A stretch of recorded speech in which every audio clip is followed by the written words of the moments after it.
Hello, welcome back. This is your, well, not the personal anymore, but this is our political tarot reading for Wednesday, April 16th. And as soon as I get done with this, I'll look at the astrology as well. So a lot happening. So, what can the cards tell us? What do the forces of love want us to know about what's happening politically?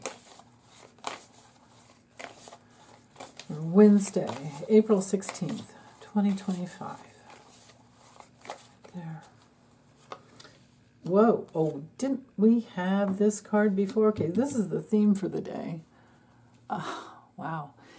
And then the Chariot. Okay, that's interesting. All right. So, changes. Things go up and down. Finances. This absolutely has to be the tariffs, the tariff war, things going up and down. People rejecting the government. The government, everyone around Trump is like, dude, what have you done? You are single-handedly taking down the value of the dollar. The value of the dollar that's dependent upon the bond market, and how many trillions of bond dollars does the USA owe to China and France and other countries? I mean, it's easy to look up. Japan and China are primarily. I don't know if France has too much anymore. I think they've been pissed at us for a long time. But anyway, China, Japan, they pretty much own a big portion of the US dollar. And when the bonds go down, their value in loaning us money goes down. Their value of us goes down. That's what's happening. So that's why we have the Three of Swords here. This can be even, in the worst case scenario, somebody leaving. This is a painful separation from dollars, from foreign countries who have, invested, and they don't like being the jester anymore. So, rejection, painful separation, sorry, so sorry. Well, if you hadn't have been such a hateful monster, this little guy,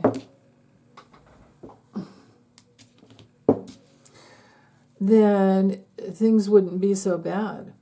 But he's the monster, and he's demented, and he's he's just gone. He gone. And here we have, when it comes to his critical thinking skills, he's gone. He's done. And then maybe in the evening there's some movement forward, because maybe some protective person who has it together. Now, I didn't allow for reversal, so I'll read it both ways. But, yeah. So, I'm just looking at these other cards if they were reversed. But anyway, this card is primarily the need to stay centered and grounded when you're moving forward. If you're grounded and centered, you're doing fine.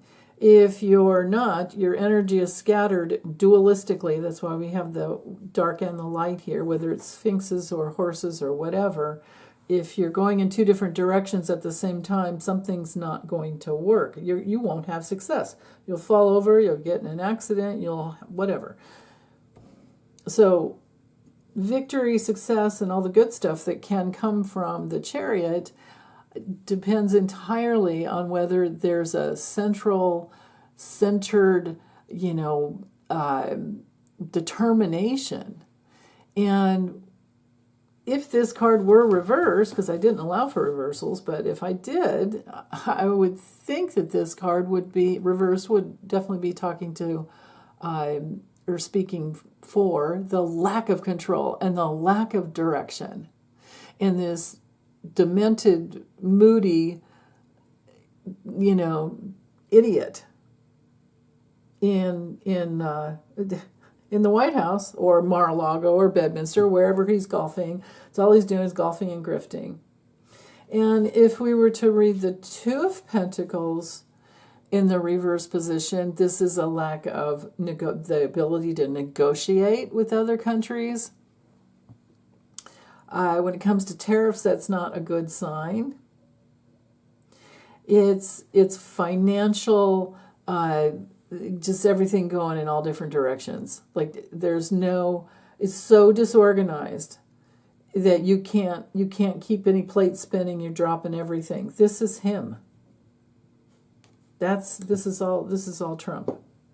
And he does have, I mean, this card's ruled by Cancer, and he does have Venus and Saturn in Cancer. So maybe he'll learn. I don't know. I doubt it. I think we're well beyond that at his age. He's still dumb enough to think that he's going to make it to run for a third term, and that even SCOTUS is going to just give him whatever he wants. And yeah, sure, we'll change the Constitution just for you so you can stay in and ruin the country some more. Because they're losing money. Anyway, okay, so the transits are revealing the moon in Sag early this morning, 5 a.m. Actually, whatever time you wake up, even if you're still up. Well, if you're up at midnight when I get this video, when the video releases, once I get it uploaded and scheduled, I schedule them to be released at midnight. It'll be at 0 degrees of Aries. Aries. What am I saying? 0 degrees of Sag by then. And so what we're talking about is the public mood, thinking politically, thinking about the direction that the country's going and they're going. Like, we don't want to be on this wild ride. We don't want to be on this wild ride. We're like, no, get me off this friggin'. This is ridiculous. I don't want to be on this. We're gonna vomit. So the people have an opportunity here to voice their opinions to people in the positions of power, and we also have the opportunity to negotiate or network together and start looking at other alternatives. We do have this kite figuration down here with Mars at the ripest degree, the anaretic degree, the intense degree of Cancer, which reveals the direction towards safety is imperative. The direction for the growth of the economy is imperative. And that's what's holding this whole kite, in a certain, which way is it going? Well, it's headed towards we have the opposition here. It's headed towards networking together and the power of the people. And it's not good for government. It's just not at all. Mars is also trining, of course, Saturn and Venus, which are definitely about the victimization of immigrants. That's heartbreaking. Immigrants and the value of the U.S. dollar and people's 401ks, people's pensions, people's savings, people's ability to buy a home when the interest rates are high, because who wants to? Nobody feels safe when you're in uncertainty. The economy is just like, I think it's what they're calling a stagflation, and they're all predicting a recession. All because of one demented man. So this one bad apple is going to wind up taking down the entire GOP, because the greedy old perverts are needing to learn a lesson. And so if they hang on to him, they're going to go down with him. It's time to flush the toilet. And that will intensify as time moves on, because tomorrow, tomorrow night late, early morning if you're on East Coast time, the Mars moves into Leo. And it's no more trying to be safe, definitely the need for security is still there, but man, when Mars moves into Leo, that is fighting fire. It's already, trying the fiery moon. So, but by tomorrow morning, by the time Mars moves into Leo, the moon will still be in Sag, but we might have an inconjunct going on there. We might even have another one of the sesquisquares. So there's that. But for today, it's important to look at, of course, all the adjustments to the past, because facts are coming out, proof is coming out, we know what's going on. And with Mercury conjunct, see how we have Mercury at 0 degrees of Aries hitting up Neptune. And not only that, the Sun has crossed over Chiron and Eris and picked up all that information and is now shining a spotlight on. People are worried for their existence. They're not trusting. People aren't even trusting to visit, to come and vacation in the USA. So we're going to lose, the hoteleries, all the, just think of all those industries that serve tourism. Forget about that this summer. Forget about that for spring break probably, or maybe we're already in spring break and, So, but people coming in just for fun, they're thinking twice. Because, who wants to get stuck at a border, or who wants ICE agents to pick you up? There was one Canadian woman who had to spend 12 days in an ICE detention facility just because she's coming from Canada. Like, what? Ridiculous. So, the word gets out. Word travels fast. And what I want to say here, just for this is a personal note for you guys.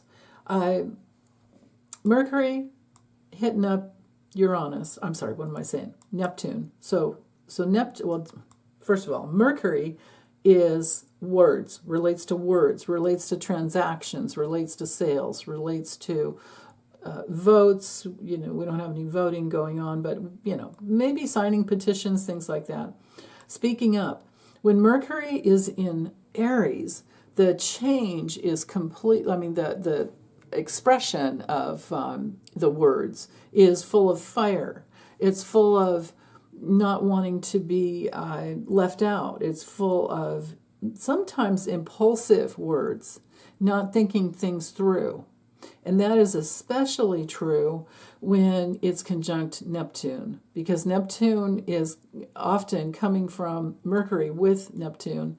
Now, it can be very highly spiritual thinking and communication, nonviolent communication, but it can also be diluted communication. You don't really have a clear picture, and you don't really realize that all you're doing is shooting from the hip, especially when the moon's in Sag.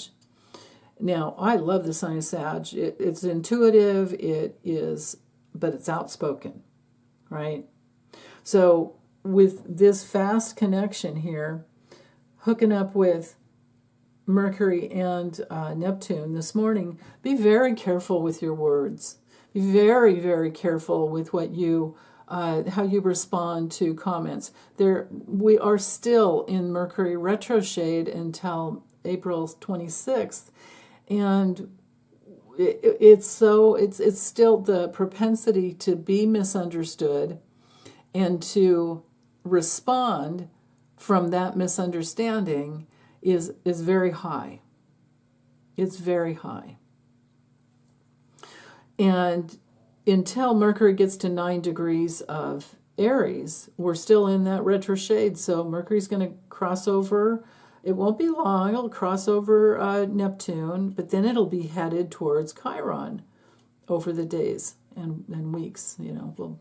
So there's that. So we don't want to come from our wounding, and we don't want to come from our unconsciousness, and we don't want to destroy relationships unnecessarily. Or, I mean, if you have a boundary to set, just say it. If you misunderstood something, that'll usually come out in the conversation. But blaming other people for your misunderstanding or your lack of communication is not going to go well. And also, what isn't going to go well when Mercury is hitting up Neptune and in the sign of Aries is, so there's a spiritual law about forcing currents. So in relationships, forcing currents are aggression, which include passive aggression.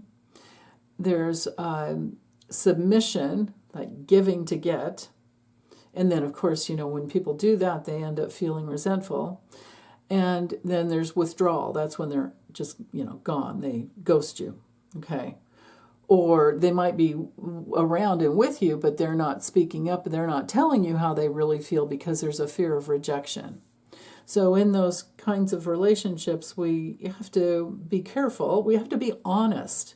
We have to be able to know what we want, say what we want, and stand in our truth, but be kind.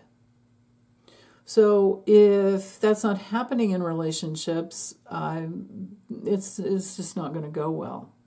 So when we have the moon and Mercury and Neptune, and it's not only that, it's the sun, and now Eris is going to be there for a long time, but Sun and Chiron, we have 5 planets, or 4 planets in a centaur in a fire sign, plus the moon in a fire sign.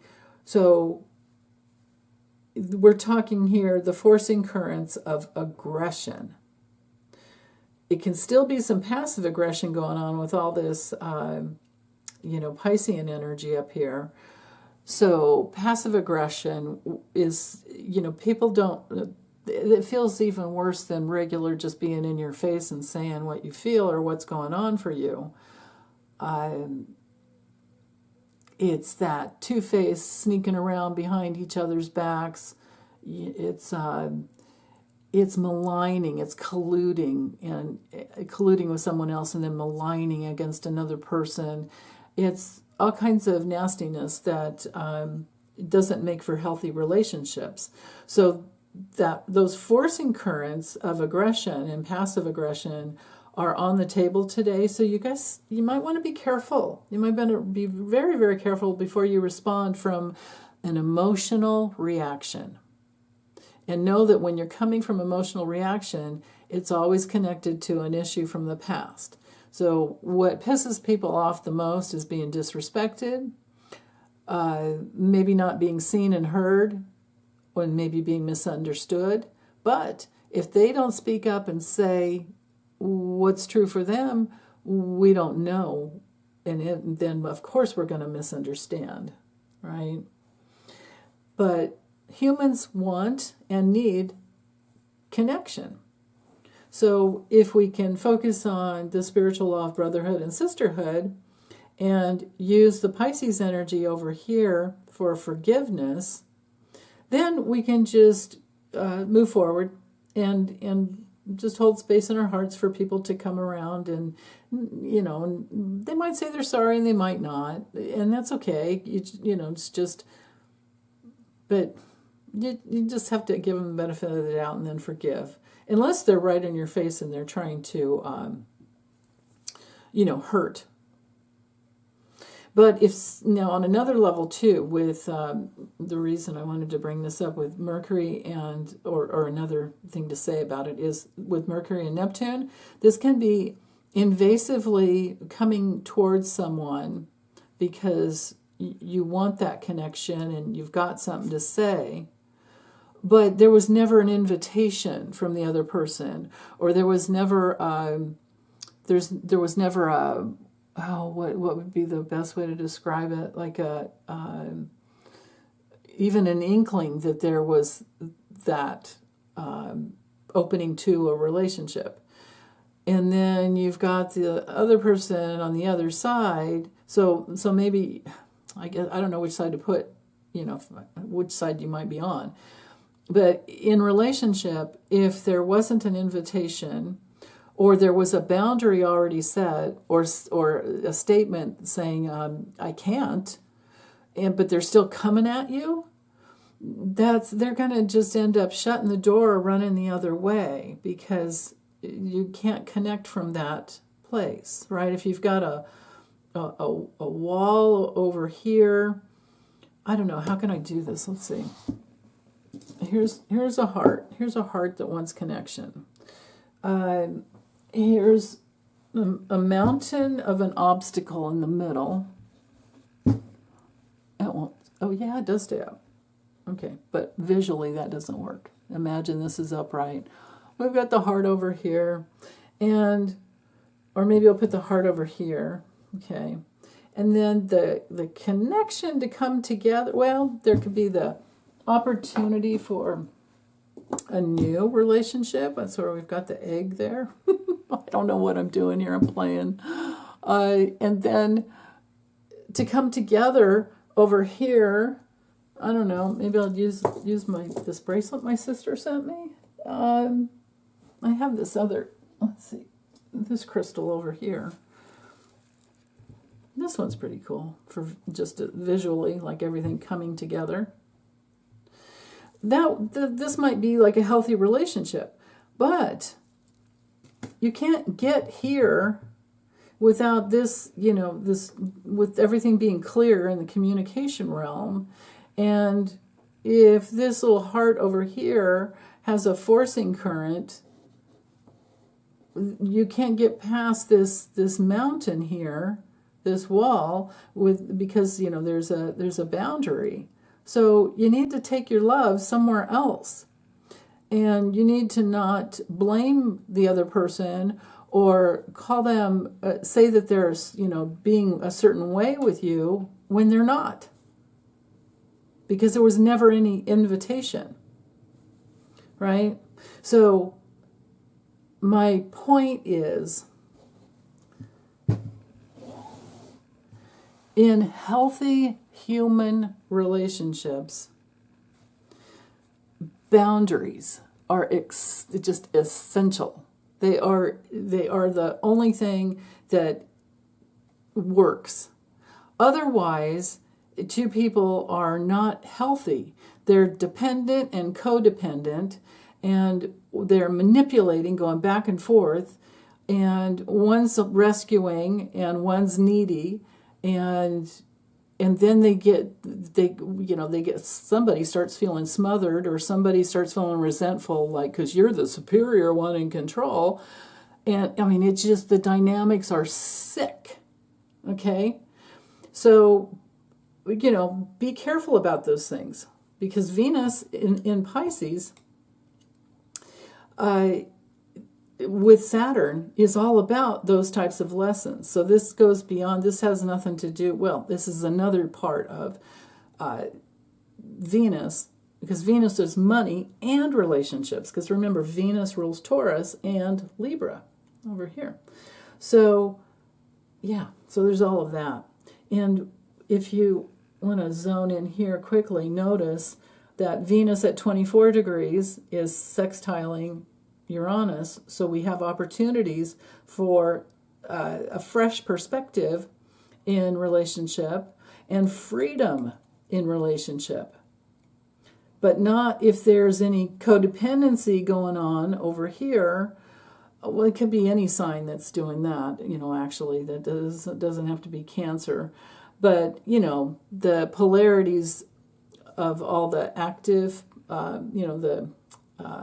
what do we call the movement-oriented cardinal signs of Aries, Cancer, Libra, and Capricorn have to do with relationship dynamics. Because you don't really have anything solid in Capricorn in relationship if you don't have the dependency, codependency issues worked out, right? That's just the way it goes. So anyway, with just for the time being, with Venus sextiling Uranus, we still have that going on for some time. And this Venus in conjunct over here to the south, or I'm sorry, what am I saying? That doesn't come in. That's right. So the in conjunct here, coming from the Sun and Eris, this is the adjustment. There's a light shining on what adjustments need to be made towards independence, which always affects relationships, right? So there's that. And then later on, we're going to have, so in May 10th, and then through to the end of May, we're going to have the South Node in a tight orb to Eris. You can see it's there already. So this is the beginning part of it, but it gets really tight from May 10th to the 27th. So that, and then Venus up here will be in conjunct the South Node as well, right? This is all building up.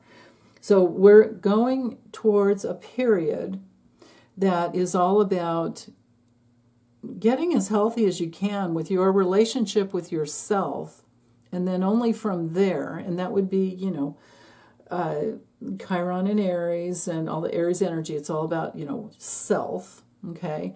When you're clear with yourself and you're not feeling less than, or you're not whole, once you have wholeness inside, then you can have a whole, complete, that type of experience with another person, because you're present with yourself and you're not doing the giving to get, or the blame game, or the, it's the projection, basically, the projection.